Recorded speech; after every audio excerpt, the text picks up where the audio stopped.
Nest with me at 36 weeks pregnant, part 1. Ilang linggo na nga lang at makikita ko na si baby. Kaya naman talagang sinimulan ko na yung pag-aayos ng gamit niya. At nga ng gamit na dapat kong labhan ay nilabhan ko na. At nga na nakikita niyo mga damit na yan ay regalo lang sa kanya. 4 batches nga ako sa paglalaba. Ang ginamit ko nga na sabon ay itong Omo at itong Comfort Fabric Conditioner. So dito ko nilalagay yung mga gamit ni baby para sa kanya, para sa newborn.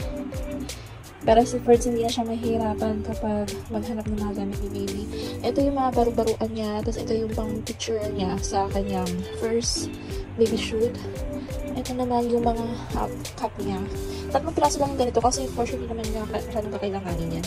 Tapos meron din akong big kiss. Padala ng kapatid ko. Pero parang hindi ko rin siya magagamit kasi hindi na daw masyadong advisable yung paggamit ng big kiss. Tapos ito yung mittens na detale. Ito yung na-receive ko na gift nung gender reveal namin. Tapos ito naman yung mga mittens na padala ng kapatid ko. Meron din dito yung mga socks. Ayan. Tapos ito yung binili ko na washcloth sa Shein. Ito naman yung mga design na bib. Mga cup pala to. Padala to lahat ng kapatid ko. So, wala akong isang binili dyan. Ang binili ko lang dito sa area na to is ito. Para sa kanyang maternity shoot at saka itong washcloth. Tapos ito lahat to padala ng kapatid ko. Yung mga designer na bib siya. Ayan. Ang cute. Lahat pala to nalabahan ko na. And then, ito, regalo to sa akin no gender reveal. Ito, saka ito. Tapos the rest, bigyan ng kapatid ko. Pinadala niya dito sa Kuwait. And then, ito naman yung mga, ito para to sa bathtub ni baby. Pero bumili pa rin ako kasi parang hindi ko lang paano ito gamitin pero padala ko ng kapatid ko. Tapos ito pala binili ko rin ito. Yan.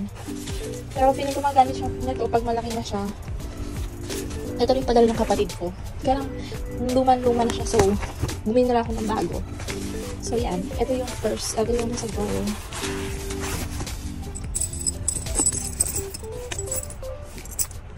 So, ito naman, dito ko nilagay yung mga blanket ni baby, tsaka mga pillow niya. Lahat to nalabhan ko na. Tapos, ito naman yung receiving blanket niya. At tsaka mga towel. So, yan. Ito, regalo to sa kanya. Tapos, ito yung binili ko sa Shein yata o sa Temu. Ito, pati tong hotdog. Tapos, ito, regalo rin sa kanya. Regalo sa kanya yan. Regalo rin sa kanya yan. Lahat yan nalabhan ko na. Tapos, ito naman yung pinamili ko sa Shein. Shein ba? O Shein yata to. Yan. Tapos, lahat ng ito regalo sa kanya. Ito padala ng kapatid ko. Ito regalo sa kanya yan. Yan. Halos lahat talaga regalo na. Lalabhan ko na rin yan. Tapos, ito siguro paplansyahin ko na lang. Ito naman yung mga, pajama ni baby. Ito yung mga small, yung pang newborn. Ito naman yung mga, siguro, 3 to 6 months. Kasya na sa kanya.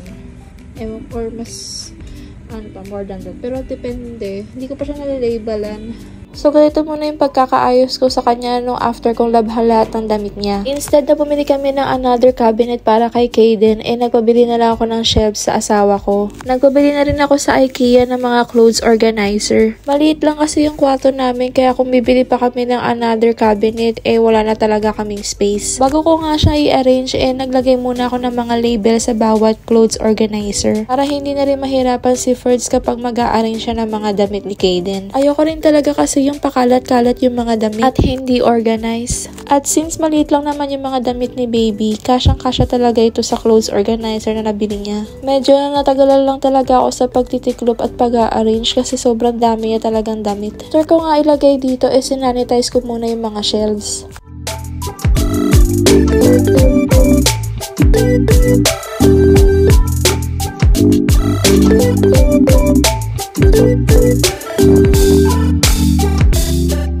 After ko nga i-sanitize ay binalik ko na yung mga damitan niya. For sure, hindi na mahihirapan yung papa niya sa pag-aayos ng mga gamit niya. Kasi may mga label na rin ito.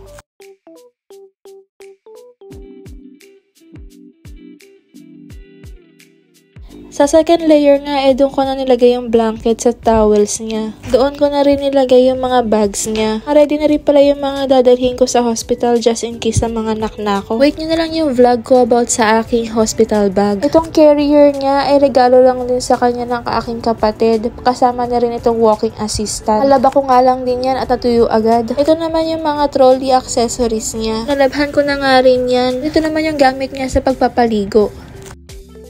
Dito ko naman nilagay lahat ng sapatos niya. Regalo nga rin yan sa akin ng kapatid ko. Nalabhan ko na rin yan. Galing lahat yan sa Pinas. Ito na nga yung kabuuan ng kanyang cabinet. Next ko naman na ayusin is yung lagayan ng daily essentials niya.